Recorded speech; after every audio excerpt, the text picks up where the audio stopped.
Fala galera, salve, salve galera, sejam muito bem-vindos ao canal Raiza Simplício. Estamos na área com muitas novidades para vocês e vamos falar sobre o mercado da bola do Flamengo, que cada vez mais aquece, cada vez mais se agita neste momento. A gente vai tirar todas as dúvidas de vocês sobre possíveis saídas, reforços e muito mais a partir de agora aqui no nosso canal. Mas antes da gente começar, eu vou pedir para vocês deixarem aquele like aqui no nosso canal, porque o like de vocês é muito importante para a gente, né? Para a gente alcançar mais pessoas e o nosso conteúdo crescer por aqui. Então não esqueçam de deixar o seu like. Você que está assistindo a gente, mas ainda não é inscrito aqui no nosso canal, por favor, se inscreva aqui no nosso canal. Tem um botãozinho aqui embaixo, é só você clicar, se inscrever aqui no nosso canal, fazer parte aqui do nosso canal. A gente conta muito com vocês, porque a gente quer chegar aos 100 mil inscritos, e eu sei que com vocês a gente vai chegar lá rapidinho, hein? Então se inscreva aqui no nosso canal. Vamos, que tem muita coisa para a gente falar com vocês, mas vamos começar falando sobre Guilhermo Varela, uruguaio, né? Guilhermo Varela, o nosso amigo Juan Pablo Romero, do conceituado jornal El País, trouxe a informação de que o Varela conversou com o Sampaoli sobre a situação dele no Flamengo. Fomos atrás, né, para tentar descobrir se houve realmente algum papo, enfim. Que a gente descobriu o seguinte: o Varela é um jogador de seleção uruguaia, né? Na última data FIFA ele já ficou atrás do Pumita Rodrigues do Vasco, ou seja, ele entende que ele precisa ter mais minutos com a camisa do Flamengo para disputar essa vaga na seleção uruguaia, né? E ele não vem sendo muito utilizado.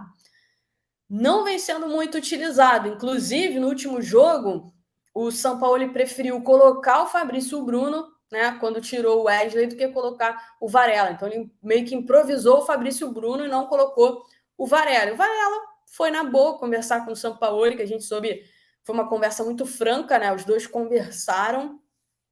O Sampaoli disse que se ele se sentir mais confortável, não tem problema dele buscar um novo clube.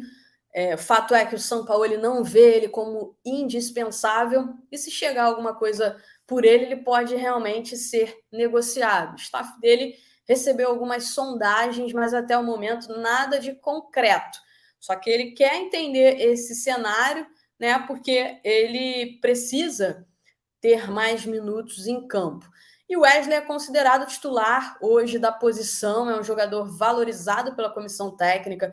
A comissão técnica entende que o Wesley tem as características que o Sampaoli deseja, né, para um lateral neste trabalho no Flamengo. E ainda tem o Mateuzinho, que se recupera de uma lesão. E para quem acompanha a gente aqui, há muito tempo a gente já trouxe que o Mateuzinho, a previsão de retorno dele é agora em julho. E a comissão técnica também gosta muito do Mateuzinho. Entende que o Mateuzinho tem características que se encaixam bem com o desenho tático do Sampaoli. Então, a situação do Varela não é uma situação muito fácil. Recentemente, o novo contrato dele passou a valer com o Flamengo. É um contrato de 5 temporadas. Lembrando que ele veio de graça, né? O Flamengo só pagando luvas e salários, porque ele acionou a cláusula lá de guerra por conta da confusão lá na Rússia, e depois o contrato dele tinha acabado, então ele assinou esse novo contrato com o Flamengo e de graça, tá?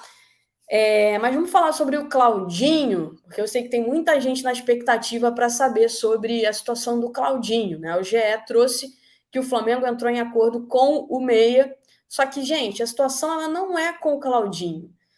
Não é de hoje, o Claudinho já manifestou desejo de voltar ao futebol brasileiro, né? Ele sempre viu com bons olhos essa volta depois de todos os problemas que aconteceram lá no futebol russo. A grande questão realmente é com o Zenit, porque o Zenit é um clube rico, muito rico, né? Não precisa vender, faz jogo duro sempre e vai fazer jogo duro também em relação ao Claudinho. O Flamengo ainda não iniciou as tratativas com o Zenit. A expectativa é de que faça isso em breve, que procure o Zenit para iniciar as tratativas em breve, mas nesse momento ainda não abriu essa negociação com o Zenit, né? O que o Flamengo sabe é que vai precisar colocar a mão no bolso. Logo quando o Mauro César trouxe essa notícia, que o Flamengo conversava com o Claudinho, a gente procurou pessoas do staff do Claudinho para conversar, para entender a situação do Claudinho. E um dos empresários dele disse o seguinte: olha, o Zenit vai dificultar muito se for para vender, porque eles não precisam de dinheiro. Eu vejo como muito difícil.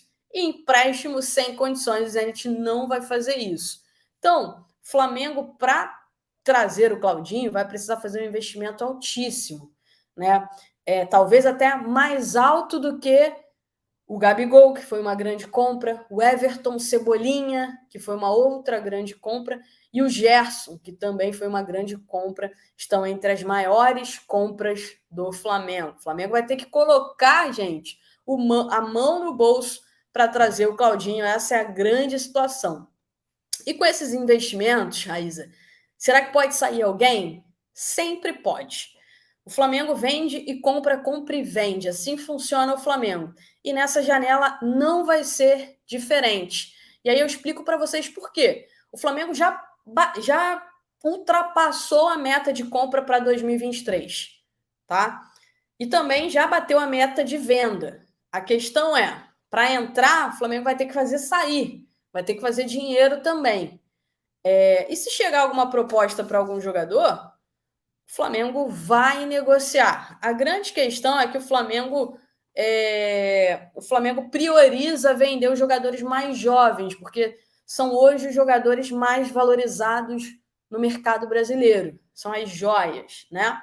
E aí tem 3 jogadores hoje que são considerados aí grandes joias e que estão jogando, que é o Matheus França, que já vem recebendo sondagem já desde o ano passado, né?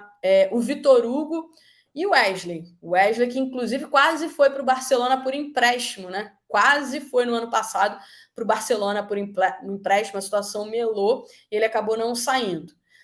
Vitor Hugo e Wesley, conhecendo o que eu venho conhecendo do Sampaoli, eu acho que ele vai fazer muito jogo duro e vai ser muito contra negociar esses 2 jogadores nessa janela, né? O Flamengo vive mais essa expectativa em relação ao Matheus França. O Flamengo recebeu sondagens e aguarda uma proposta oficial para conversar e negociar o Matheus França. Se chegar uma boa proposta pelo Matheus França, dentro daquilo que o Flamengo acredita ser o ideal, o Flamengo vai vender sim, tá? Em relação ao Vitor Hugo e ao Wesley, eu acho que o Sampaoli vai fazer muita força para não vender. Veremos o que vai acontecer em relação a isso. Outro jogador que está muito valorizado é o Pedro, Rei da América, seleção, Copa do Mundo, né? Soube que alguns clubes da Premier League consultaram a situação dele com o staff dele e um time da Arábia Saudita também, mas não teve proposta oficializada até o momento. A janela ainda vai abrir, muita coisa ainda vai acontecer. E como eu falei para vocês, a diretoria do Flamengo ela prioriza vender jovens, né, da base, os garotos, e vai fazer de tudo para conseguir segurar o Pedro, só se vier uma proposta de fato muito acima, né, da média para poder negociar o Pedro. De La Cruz, vamos falar sobre o De La Cruz também, porque a informação que a gente tem, respeitando sempre a informação dos outros colegas e tal, é de que o Flamengo não desistiu do De La Cruz. A situação ela tá a seguinte: o Flamengo jogou aí essa responsabilidade, entre aspas, ao staff do De La Cruz. A ideia é que eles briguem lá para tentar fazer com que o River Plate negocie. Briguem entre aspas, né? Façam uma pressão, conversem lá, de fato negociem para que essa negociação saia. Por quê? Porque o Flamengo entende, né, que a proposta que fez pelo De La Cruz é muito boa e dificilmente vai chegar uma proposta perto dessa proposta que o Flamengo fez, uma proposta financeira muito boa pelo De La Cruz e para o seu staff. O ponto positivo é que o staff do De La Cruz tem um relacionamento muito bom com a diretoria do River Plate. Inclusive, o empresário do De La Cruz, o Paco Casal, ele foi parceiro, é muito amigo do Francescoli, que é o diretor de futebol lá do River Plate. Enfim, eles têm um bom relacionamento. O Flamengo aposta nessa situação para que role alguma coisa interessante, que o Flamengo consiga aí, concretizar essa negociação que vai se estender, janela ainda nem abriu. Então não tem nenhum desespero ainda, apesar do Flamengo querer entregar o mais rápido possível os reforços ao Sampaoli, né, vai entregar agora, o Luiz Araújo já está treinando, o Agustin Rossi começa a treinar a partir de amanhã, já vai estar, segunda-feira, por exemplo, já vai estar lá no Ninho do Urubu, o Alan tem previsão de chegada já nos próximos dias, a ideia do Flamengo é anunciar o Alan neste final de semana. Tem uma informação aí para vocês. O Flamengo entende que cumpriu todas as exigências do Atlético Mineiro, já, enfim, trocaram aí documentos, questão de revisão e tudo mais, e o Flamengo entende que já tem tudo pronto para, em breve, anunciar a contratação do Alan. A expectativa é que esse anúncio possa sair até neste sábado, ou no mais tardar no domingo, pós-vitória do Flamengo, se o Flamengo venceu o Fortaleza, ou pós-derrota, sabe-se lá, como aconteceu com o Luiz Araújo depois do jogo nessa semana. Essa é a expectativa do Flamengo. Agora vamos falar rapidinho de outros assuntos. Vamos falar do Rodrigo Muniz, que é cria do Flamengo.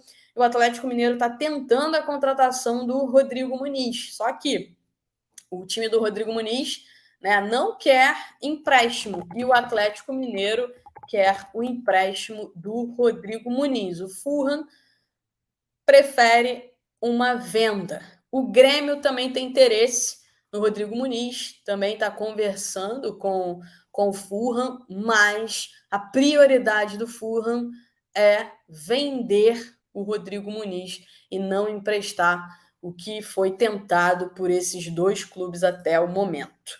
Beleza? E para a gente finalizar, né? Ontem cravamos a saída do Luiz Castro do Botafogo, né, para o Al Nassr da Arábia Saudita. Os torcedores do Botafogo ficaram bem irritados com a gente. Hoje o Botafogo confirmou oficialmente a saída do Luiz Castro. Eu entendo a chateação dos torcedores do Botafogo, né? Super dá para entender. Mas é isso, o Luiz Castro aceitou a proposta, né? Comunicou ao Botafogo, já assinou a rescisão, não é mais treinador do Botafogo, está a caminho do Al Nassr da Arábia Saudita. Falando em Arábia Saudita, Jorge Jesus, que tem uma proposta da Arábia Saudita em mãos, tem a negociação avançada com eles. Informação que a gente trouxe é que ele pediu um contrato curto. A Federação Saudita ofereceu 3 anos, mas o português quer um vínculo de 8 meses a 1 ano. Contemplaria só o período de preparação e disputa da Copa da Ásia, que é em janeiro de 2024. Né? Então, por isso que ele ainda não foi anunciado como novo treinador da Arábia Saudita, porque eles estão ajustando essa situação. Inicialmente, eles ofereceram 3 anos, mas ele pediu, no máximo, 1 ano. Não sei o que vai acontecer, mas é basicamente isso. Jorge Jesus quer um contrato curto lá. É muita grana. Se ele aceitar, ele vai ser o treinador de seleções mais bem pago do mundo. Mas eles querem 3 anos de contrato com o Jorge Jesus. Beleza, galera? Não esqueça de deixar o seu like e se inscrever aqui no nosso canal, tá? Beijo, beijo, beijo para vocês. Tchau, tchau.